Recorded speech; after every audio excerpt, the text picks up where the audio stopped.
Well, hello there. It's that time again. Like I say every week, time for the blog that truly blazes. And it is blazing today here on April the 6th of 2012.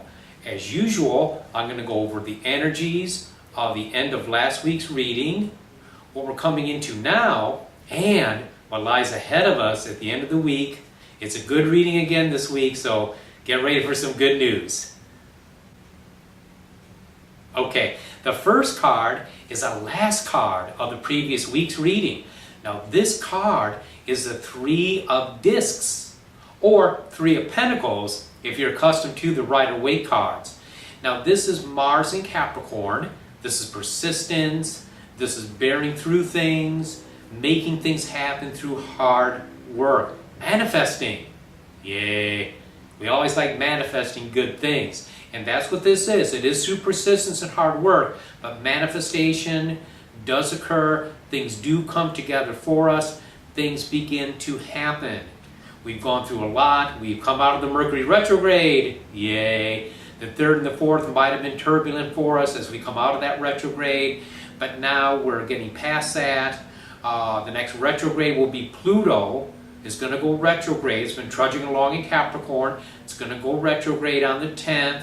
Might make things a little bit comfortable, a little colorful, kind of depending on your chart. All right, but the main thing is we're past the Mercury retrograde, and we got more good energies coming up here as this week goes on.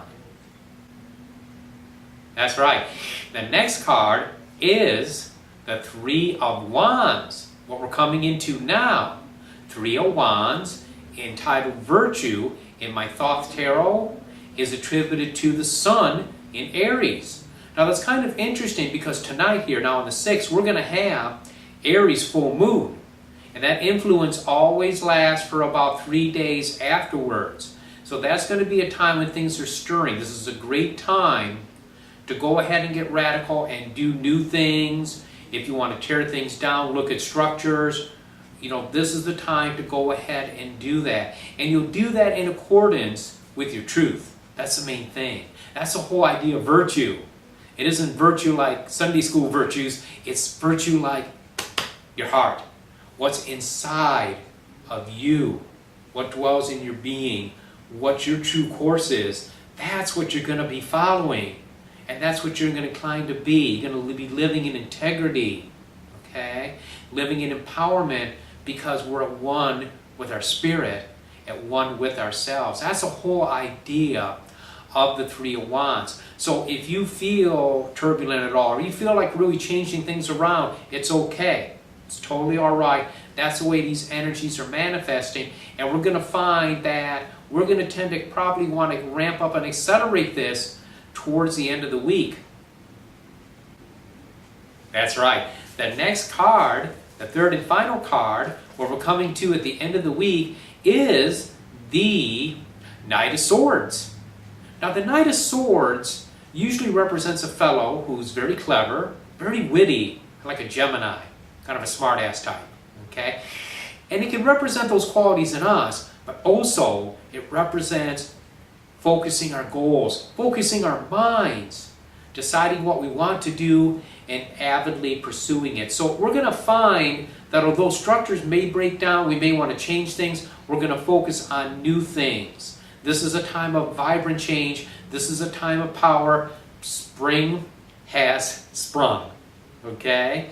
So no matter where you're at in the country, we're experiencing spring, and inside of us, we're experiencing a form of spring. So this is a wonderful time to make major changes if you need to on any level. That could be on the physical plane, home, car, boat, whatever you got.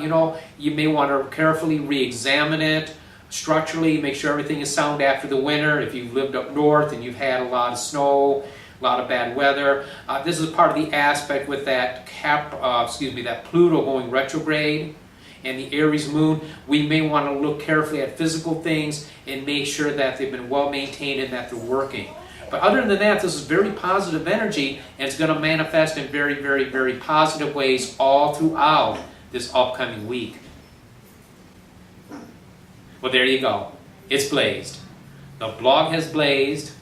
And again, I love you for your support, for your watching this blog that truly blazes. For without you, I would be this silly man dressed in a tie-dye t-shirt, jabbering into the air, into this one-eyed optical monstrosity, all to no avail.